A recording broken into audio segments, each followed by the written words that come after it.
हताश हो जाला तो आदमी ये ना खुल के कहला कि हाँ चाहे ना, अभी हम कुछ ना सलाह दे सके। चलिए दोस्त, अब बात करते रवि किशन का भविष्यवाणी। अरे अब तक गाना सुनने किए थे कि तोर लहंगा उठा दे रिमोट से। अरे वो लहंगा कौन रिमोट से नहीं उठा था, और रवि किशन तो सीधा ही उठा दिए थे। सबसे पहले गाना सुने आप। तो लहंगा उठा दे रिमोट से। लेकिन आज पूरे 15 साल बाद ये बात सच हुआ। एक बार खुद ही देख लो ना भाई।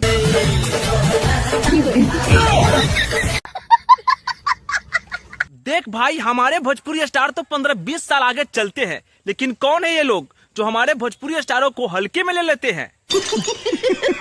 तू समझा?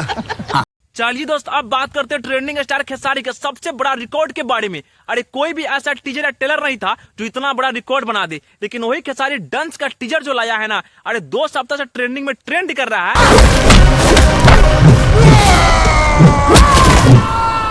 नाना भैया खेसारी तो अलग छाए हुए हैं। अरे मेन पेज में अलग, म्यूजिक में अलग, फिल्म में अलग।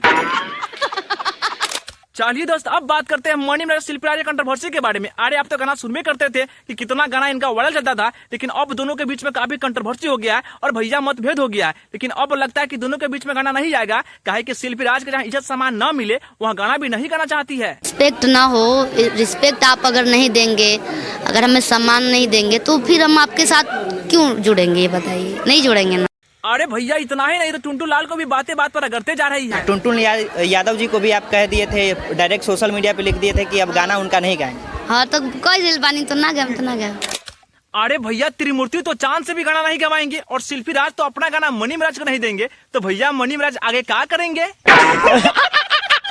चलिए भैया, अब बात करते कुमार अभिनव कंट्रोवर्सी के बारे में। अरे आप तो जन्मे करते थे कि कुमार अभिनव कर रहे थे कि हम पवन सिंह कॉल रिकॉर्डिंग कर देंगे, अरे पवन सिंह का भोजपुरी में भूका ला देंगे। अरे भैया तो पवन सिंह यूट्यूबर भी छोड़ने कहाँ वाले। अरे शुभम सिंह कुमार अभिनव के वो सब आपको एक बड़े भाई के जैसा देखते हैं, इसीलिए किसी ने मुझे बताया नहीं, और मैं उसी बिल्डिंग में ऊपर सोया हुआ था, और मेरे सोए रहने जितने देर में सोया था उतने ही देर में ये सारी चीजें होके आप लोग चले गए।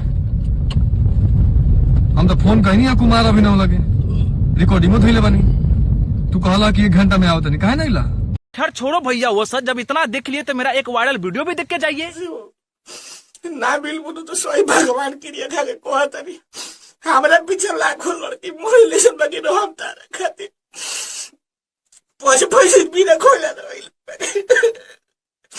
आओ तारे की ना बोलो ना जाए पुता वो बताओ का अबे अबे हमारा तो परान निकल रे दादा, हम मर जाए वो दादा, आधा बोले निकल गई।